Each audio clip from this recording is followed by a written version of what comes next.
이곳은 프랑스와 스페인의 국경 사이에 있는 바스크 지방. 전쟁이 벌어지던 1835년 중 카를로스 군은 마을을 통과해 이송 중이던 마차 속 금괴를 강탈했고, 이후 마차를 호위하던 군인들을 사로잡고 총살을 집행하는데, 자욱하게 펼쳐진 안개 속에서 총을 맞은 남자 중 한 명은 아직 서 있었습니다.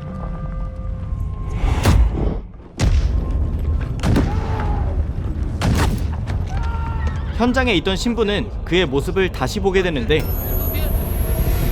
악마의 형상을 한 남자는 신부도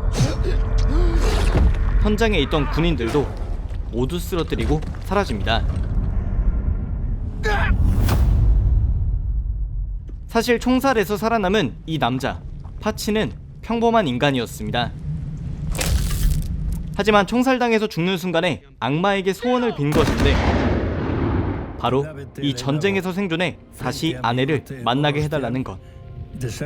물론 그 대가로 영혼을 팔았고, 그렇게 악마의 도움으로 생존한 파치가 2년 만에 집에 돌아왔을 때 이미 아내에게는 새로운 남자가 있었고, 이제 막 아이도 출산한 후였습니다.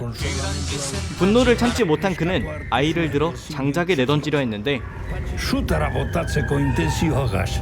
잠시 망설이는 동안 아이는 얼굴에 큰 화상을 입었고, 그때 집에 도착한 아내의 남편을 죽이고 맙니다.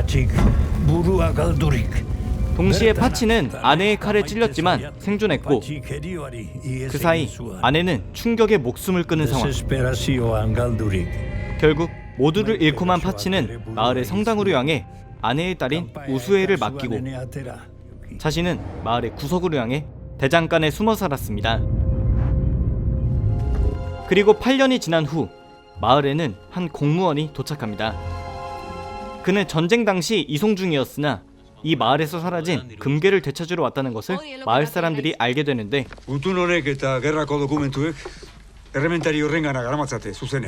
다른 한편 어느새 어린이가 된 우수에는 얼굴에 난 화상 흉터 때문에 종종 아이들 사이에서 놀림거리가 되곤 했습니다. 하루는 혼자 인형놀이를 하던 우수에를 괴롭히던 남자아이들이 선을 넘었는데, 죽방을 맞자 인형의 머리를 찢은 후 대장간 너머로 던진 것.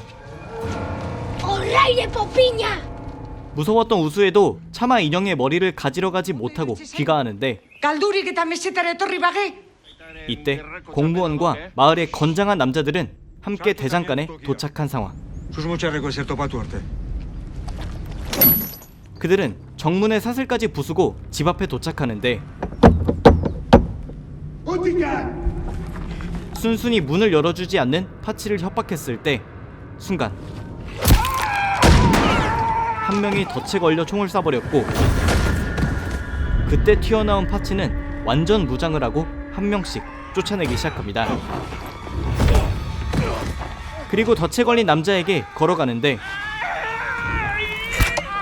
오히려 파치는 덫을 제거해 주었고, 급하게 도망가던 남자는 어이없게 죽게 됩니다. 하지만 도망가던 남자들은 이 모습을 오해해 파치가 죽였다 생각하게 되는데, 다른 한편 머리가 없어진 인형을 갖고 놀고 있던 우수에는 또 동네 아이들의 놀림거리가 됩니다. 결국 인형의 머리를 찾으러 가야겠다고 다짐한 우수에는 대장간에 도착하는데, 아까와는 다르게 자물쇠가 없었기에 조심스럽게 들어갑니다. 그리고 인형의 머리를 찾고 있을 때 갑자기 문이 열렸고, 그곳에서 파치가 죽은 남자의 시신을 끌고 이동합니다. 우수에는 그런 그의 모습을 보고 멀리 숨는데, 파치가 남자를 묻어주는 동안 하수구를 통과해 대장간으로 들어갑니다. 난장판인 대장간 안에는 한 감옥이 있었는데, 그곳에는 한 남자아이가 세상에 갇혀 울고 있었고, 그때 파치가 대장간으로 돌아왔고,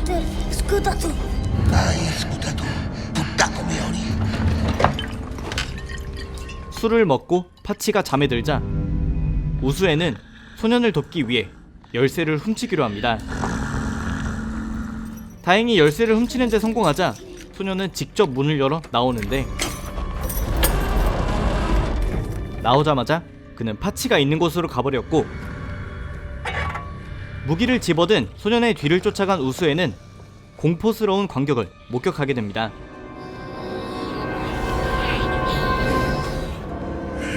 소년은 악마인 사르타엘이었던 것인데 파치는 순발력을 발휘해 망치로 그의 창을 막아버립니다. 재빠르게 움직인 사르타엘은 파치가 주변을 살피고 있을 때 그를 붙잡아 화롯가에 밀어버리려 했는데 그을린 십자가에 찢어진 그는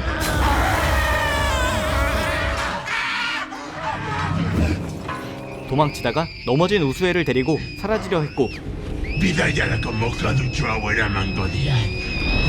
그렇게 지옥으로 달려가려는 순간 덫에 걸립니다. 파치는 망치를 들고 뚝배기를 깨버리는데 기절한 우수에를 챙기고 속박해둔 사르타엘을 끌고 가자 대장간의 문틈으로 마을의 소년이 이를 보게 됩니다.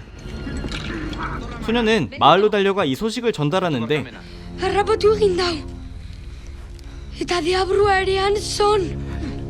안 그래도 마을 사람 한 명이 파치에게 죽었다고 생각한 사람들은 이번엔 무장한 사람들을 더 많이 이끌고 함께 대장간으로 총공세를 가하려 합니다.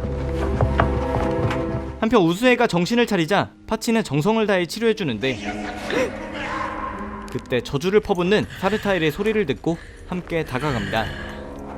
파치는 자신의 목숨을 살려준 대가로 영혼을 받으러 온 사르타엘을 제압해 8년 동안이나 가둬놓은 것이었는데 마치 재미있는 놀이를 보여주듯 악마를 농간하는 법을 알려줍니다. 학살 중입니다. 어차피 갇혀있기 때문에 꼬챙이로 찔러도 되고 십자가는 보는 것만으로도 고통이며 가장 꿀잼인 병아리콩 공격도 알려주었는데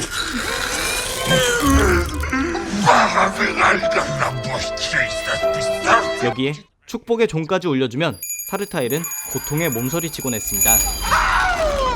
이제 충분히 괴롭혔다고 생각한 그는 우수에를 마을로 데려다 주려 하는데 잠시 파치가 등불을 가지러 갔을 때 우수에는 사르타엘에게 질문합니다.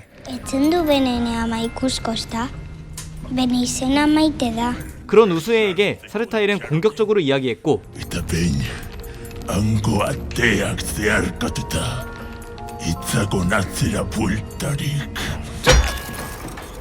뚝배기를 맞고 기절하는데 한편 파치는 자신과 우수에의 스카프에 박음질되어 있는 꽃무늬가 같은 것을 보고 자신의 아내가 우수에의 어머니라는 것을 알아차리는데 슬픔을 감추고 우수에를 마을까지 데려다주고 있을 때 마을 사람들은 파치를 공격하기 위해 몰려든 상황.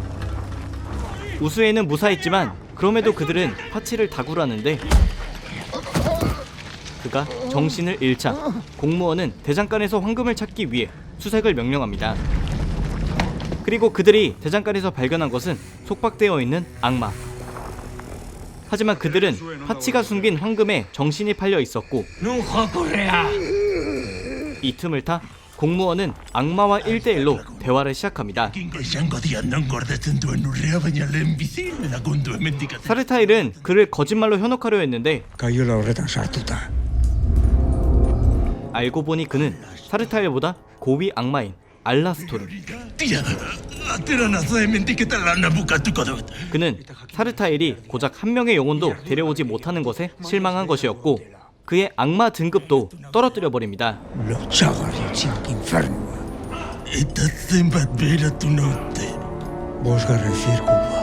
다시 사람들이 때리고 있는 파치 쪽으로 온 그는 황금의 위치와 상관없이 곧장 그의 목을 매달아 버리려 했는데 파치는 죽어가고 사람들은 악마의 명령을 따르는 상황에서 몰래 대장간에 들어온 우수에를 발견한 사르타엘은 알라스토르에게 반항하기 위해 그녀를 써먹습니다.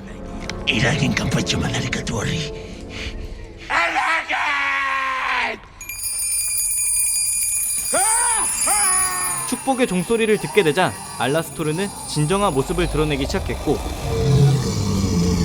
그가 고통에 몸부림칠 때 우수에는 약속한 대로 사르타에를 풀어주는데 이제 자유의 몸이 되어 지옥으로 향하려던 사르타엘은 또 걸립니다. 한편 대장간에 남아있던 우수에는 알라스토르에게 소원을 비는데 Se el infierno te caerá está, y Joana no su libertará, aman albora. 그와 악수를 하고 영혼까지 팔아버리자 자신의 본 모습을 드러냈고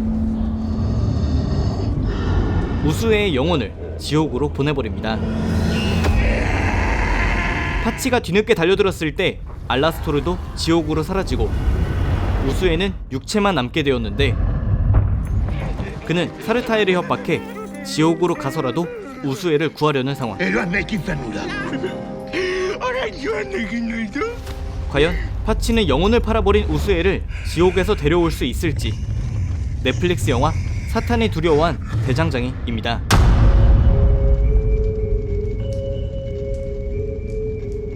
오늘 소개해드린 사탄이 두려워한 대장장이에 대해 딱 4가지만 알아가시기 바랍니다. 첫 번째, 이 영화는 주요 배경이기도 한 바스크 지역의 바스크 언어를 사용하는데 이는 스페인에서 약 2세기 동안 부분적으로 사용이 제한되었던 적도 있고 독재체제에서는 아예 사용이 금지되었던 언어로 전 세계에서 약 250만 명만 사용하는 소수 언어입니다. 두 번째, 이 영화에는 사르타엘과 알라스토르라는 악마들이 등장하는데 이들의 외형부터 이름까지 모두 중세시대의 문서와 석화를 기반으로 한 것입니다. 세 번째, 이 영화의 원제목은 엘레멘타리로 대장장이라는 뜻을 갖고 있는 영어 단어 블랙스미스를 바스크 언어로 직역한 것인데 대부분의 국가가 엘레멘타리 혹은 대장장이와 악마라는 제목을 쓴 반면 국내에서만 특이하게 사탄이 두려워한 대장장이라는 타이틀을 사용하고 있습니다. 네 번째, 사탄이 두려워한 대장장이는 언어도 영화의 설정도 흥미롭고 악마를 직접 잡아서 고문하고 괴롭힌다는 약간 피시 웃음이 나오는 장면 등 평범함을 거부했다는 데에서 신선하다 할 수 있지만 허접한 CG와 다소 준비가 부족해 보이는 액션 등은 예산이 부족한 영화라는 인상도 주었습니다. 전반적으로 가볍게 보기 좋은 영화라는 생각이 들었고 시간 괜찮으실 때 찾아보시기 바랍니다. 오늘의 영상도 재밌게 보셨다면 추천과 댓글 그리고 큰 힘이 되는 구독도 부탁드립니다. 감사합니다. 지금까지 삐맨이었습니다.